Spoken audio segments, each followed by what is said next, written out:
Buenos días, amigas y amigos de ese su programa Voz para el Cambio. Gracias por acompañarnos. Qué milagro es que estoy yo por aquí y todavía el señor Alfonso Torres no está, caray. Buenos días, Saludos, saludos. saludos. Usted me sorprendió porque me quedé conversando por ahí con Alex Ferrera y le dije, entre ahí a conversar ahora con nosotros, pero de repente veo el enlace ahí. Saludos, maestra, ¿qué tal? Por aquí bien. ¿Y usted?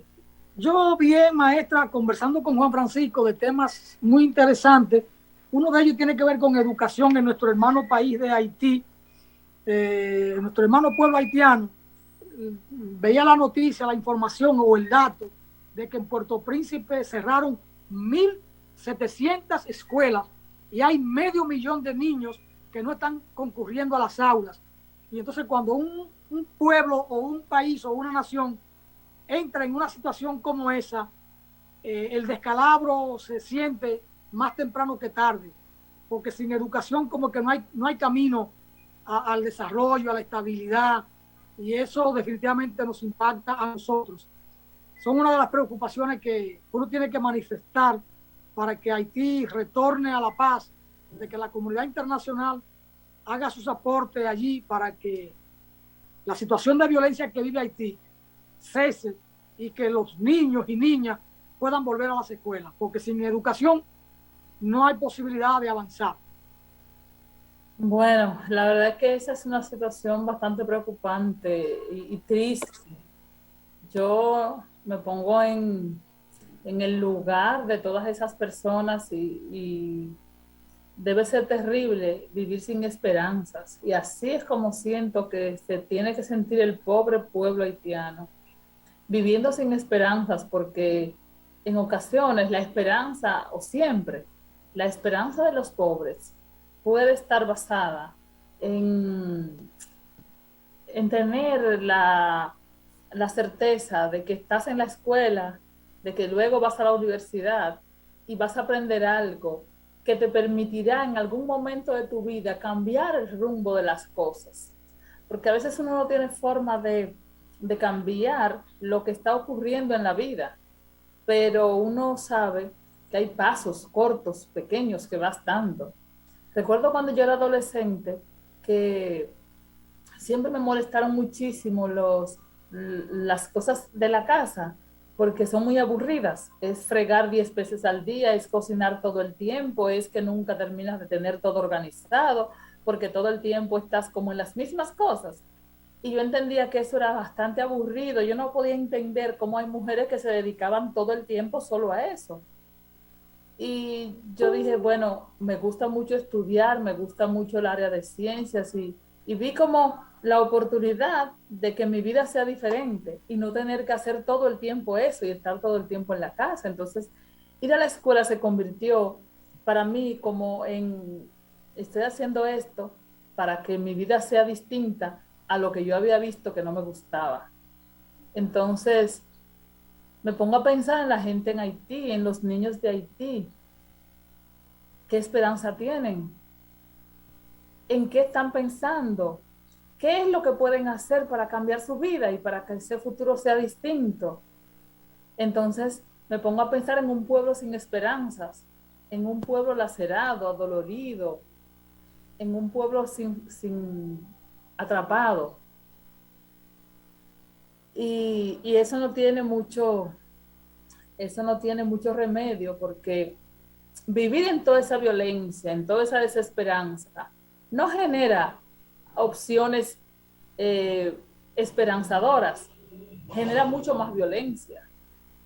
Y nosotros somos los que estamos al lado. La realidad nuestra es diferente, pero tampoco dista de ser la realidad, el sueño, el mejor sueño. En muchos de nuestros barrios se está viviendo una gran violencia. Sí, sí, ahí vimos hoy lo que pasó en el día de ayer con un pandillero que tenía ya varios años asediando a los barrios ahí de Capotillo, Gualey, La Ciénega, toda la margen del río Sama, apellidado El Bombo. Era un terror y cobraba peaje a los motoconchistas, a los colmados, porque si no los reprimía y aquello era terrible y una balacera permanente. Ese es un cuadro nuestro también. Y Juan Francisco y yo comentábamos el tema de la inseguridad ciudadana, los atracos y todas estas cosas. Pero bueno, bueno, ahí está Crimon Santiler, el hermano haitiano que vive en el este, que siempre está en sintonía con nosotros. Crimon, saludos, muchas gracias por estar ahí activo con nosotros. Como él dice, estamos activos, dice Crimon ahí. Gracias por estar ahí con nosotros. En el día de ayer, maestra, yo pasaba una imagen y la comentaba con el pie de foto que se publicaba, que en Haití las bandas están usando a los niños para hacer travesura, ¿no? Para usarlo como muleta de apoyo para actividades criminales, y entonces los sacan de los asilos donde están, porque se quedan sin madre o madre que no lo pueden tener, y lo están sacando de allí y lo ponen a fumar droga para entonces ponerlo medio fuera de control, ¿verdad? Y mandaba a cumplir tareas criminales. Entonces, el drama que está viviendo el pueblo haitiano es muy crudo, es muy difícil, y cuando eso ocurre con la niñez, imaginemos 500 niños que pueden estar entre 8, 12 años, dentro de 10 años, estarían entre 16 o 20, 22 años, sería la juventud del mañana en Haití, del mañana en el corto plazo, porque 10 años para la historia de una nación, eso es nada. ¿Qué va a pasar? Es decir, el descalabro será permanente, porque esos son problemas. Vamos a peor, o sea, por eso le digo, no hay esperanza. Vamos a peor con esa realidad. Y digo vamos porque no podemos verlo como una cosa de Haití. Estamos al lado. Al fin y al cabo será también una parte de nuestra realidad. Exactamente. Y entonces el asunto es que yo no veo que se esté haciendo nada. Porque por más que se habla y de la opinión internacional, simplemente estos se están lavando las manos. Y el problema lo tenemos nosotros, porque lo tenemos ahí. La violencia es grave, aun cuando no se educa para la violencia, aun cuando hay solamente factores que pueden influir en la violencia, aun cuando tenemos una sociedad que hay educación y donde la gente sabe las consecuencias que generan los hechos delictivos. Imagínense entonces en un país como Haití, donde ahora los niños que deberían estarse educando para ser ciudadanos que rindan un buen servicio al país, para ser ciudadanos que contribuyan con valores, con respeto y que contribuyan a un país mejor, lo que se están es formando para reprimir, formando para delinquir. Eso es gravísimo. Lo que usted decía de que hay esas cantidades de niños que ahora lo que están es saliendo de los refugios, saliendo de las escuelas, niños que se han quedado sin escuelas porque la delincuencia los está utilizando para delinquir.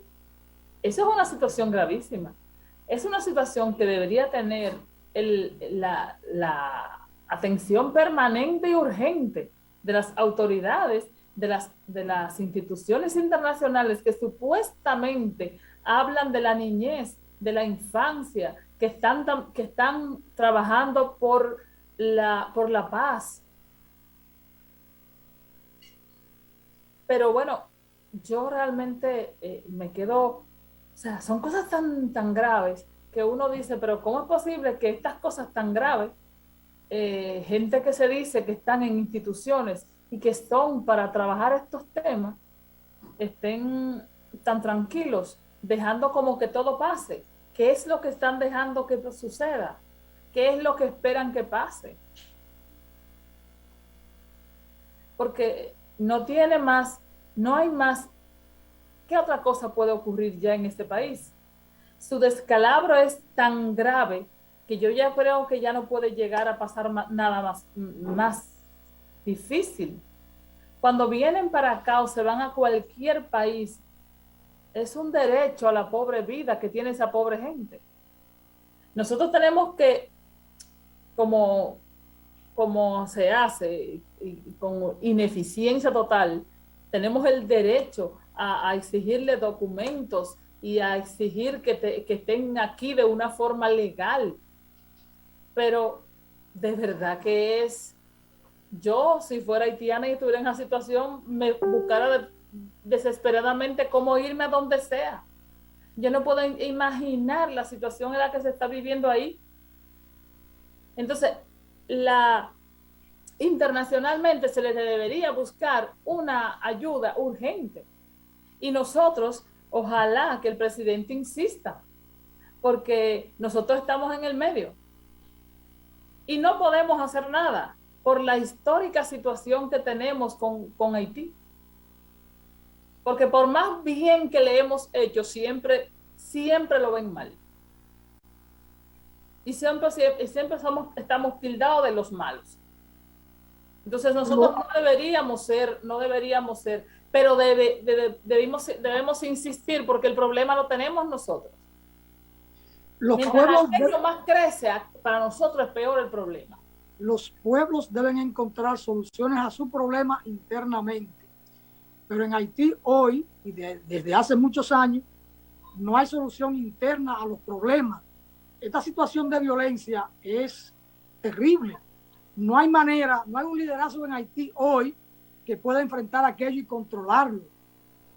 Y una intervención de otros países para poner el orden allí pasa por un momento de alta violencia, de intensa violencia, porque los que están allí armados y bien armados van a responder. Sentirán que es una agresión y en cierto modo lo es. Lo único que ellos están incapacitados de ponerse de acuerdo porque el nivel de violencia interno es tal que lo hace imposible. Además, se cierran, no escuchan. El uno no escucha al otro y viceversa, entonces no es posible. Sin diálogo no es posible entenderse. Solo el diálogo posibilita que nos podamos poner de acuerdo en algunas cosas de interés común. Es lamentable, nosotros somos los más impactados, uso la palabra impactado, no digo ni siquiera afectados, de la situación que vive Haití. Lo que pase o no pase en Haití nos impacta a nosotros, bien o mal. Ojalá que todo sea bien y ojalá que los hermanos haitianos decidan recibir la solidaridad para ayudarlos a reconstruir la nación. Pero hace falta que ellos tengan la actitud, la disposición, la voluntad para recibir esa solidaridad. En el campo internacional solo se habla, pero no se dice nada. Se establecen discursos, se hacen conferencias, pero en la práctica no resuelven nada. Y cuando disponen de una ayuda de X cantidad, llevan al mismo tiempo los funcionarios o el personal que va a aplicar esa ayuda y el monto de la ayuda se va en salario, en vehículos, en combustible, en alimentación, en dieta de la persona que llevan para allá a trabajar y el resultado del trabajo no se ve porque los recursos logísticos para ese trabajo se quedó en eso, en salarios, en vehículos, en toda la logística propia para trabajar, menos en dar los frutos que se espera que se den. Por ejemplo, Haití requiere de manera urgente dos cosas: fuente de empleo, y ahí hemos tratado de contribuir nosotros con el tema de la zona franca. Zona franca no es desarrollo, zona franca es un paliativo para ocupar gente ahí para que reproduzca miseria, pero zona franca no es solución al desarrollo, es habilitar espacio laboral para la subsistencia. Nadie que trabaja en zona franca como obrero sale a camino, nadie, porque el salario que pagan en zona franca no alcanza ni para comprar los alimentos básicos necesarios en el día a día para una familia normal de 5 miembros, 3 hijos y la pareja. Y lo otro es, bueno, crear empleo por un lado y reforestar la nación de Haití, que es una selva. Haití carece de bosque, de árboles, de sombra, y donde no hay árboles no puede haber lluvia, porque hay que sembrar agua y el agua se siembra sembrando árboles. El agua se siembra protegiendo los cauces de los ríos, de las cañadas, por donde debe correr el agua para que no produzca daño cuando vienen grandes lluvias. Son dos elementos vitales, aparte por supuesto de la seguridad, el tema de la educación en unas condiciones normales, pero hay que generar empleo y hay que reforzar la nación. Son cuestiones básicas y en eso la comunidad internacional debe apoyar a Haití, pero hace falta un elemento nacional interno, que es el haitiano, que esté de acuerdo con eso y que respete el apoyo y que colabore con ese apoyo. Pero bueno, maestra, hay que ir a una pausa, así que yo le invito a que vayamos a la misma y que retornemos con temas nos metimos a conversar de esto y se nos fue todo el segmento, pero es un tema interesante para la reflexión. Así que, Natanael, pausamos y le pedimos a los que están ahí con nosotros que no se vayan, que volvemos en breve. Pausamos.